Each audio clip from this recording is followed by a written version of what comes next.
Appleblossom the Possum by Holly Goldberg Sloan. Chapter 13. After 12 hours of rest, the 3A possums wake up to the splendor of a new dark night. They plan to meet by a gopher hole under an oleander shrub. Then they separate to seek their fortune, which means to find a good breakfast, lunch, and dinner. Appleblossom keeps her long nose to the ground as she hunts for tasty pillbugs and earwigs and beetle grubs. She uses her hands and feet to pull up weeds and lift stones. She surprises herself an hour later when she realizes that she's somehow in the grassy yard where the dog lives with the little pebble-eyed people. She knows that she should be afraid, but she can see that the red ball in the shadows of the grass, and that means that the dog's inside. In the dark, she can see the house clearly. The lights are on, and she makes out two very large monsters who are staring at a magic light box on the wall. Then the small people comes into the room. She doesn't look at the box. She turns and stares out the dark, see-through glass. Appleblossom doesn't dare move. What if the littlest monster screams and shouts and alerts the big people? What if the dog finds out she's in his yard? Appleblossom holds her breath as the little creature walks closer to the glass.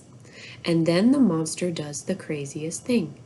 She raises her hand and waves. Appleblossom pulls herself up onto her hind legs so that she's standing tall, and she raises her front paw and waves back. Appleblossom can see that the little people is very happy. She's now smiling and laughing, and the two monsters staring at the light box turn to see what's going on. This scares Appleblossom, and she drops to the ground and takes off for the cover of the bushes. She runs until she's out of breath, but when she finally stops running, she is happy too. She likes the little people. They both appreciate flowers. At the end of the night, Appleblossom meets up with Antonio and Amlet, and they find an excellent sleeping spot inside a cinder block wall. This is a dry and very comfortable place to call home, at least for a few nights. Once they are happily in this cozy den, Appleblossom clears her throat and says, "Tonight was special." Amlet yawns, but Antonio looks interested when he asks, "Did you eat a frog?" Before Appleblossom can answer, Amlet says, "I love frogs, especially the legs. Were you down in the big drain pipe? I hear a lot of frogs croaking in that gully." Appleblossom shakes her head. "No, I didn't eat a frog." Amlet is disappointed. Too bad. Appleblossom struggles to find the right words. "I made a friend," she manages. Amlet rolls over and mutters, "Who needs friends?" But Antonio is intrigued.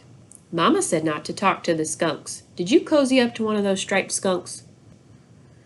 Appleblossom shakes her head. "No." Amlet yawns again, this time in a way that sounds too big and like he's making some kind of point that he doesn't care. "So just tell us," he says. "The sun's coming up and we need to get to sleep. Who's your new pal?" Appleblossom inhales deep and then exhales slowly. "I think I found a special monster."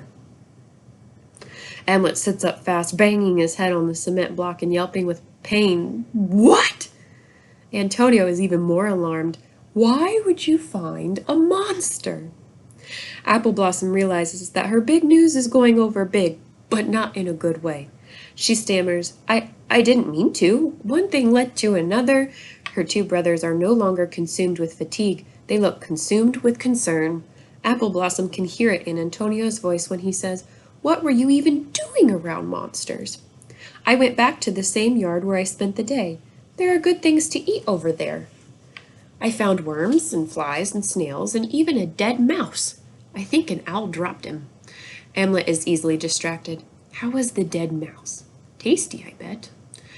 Appleblossom manages to nod. "Yes, a bit chewy, but very nice."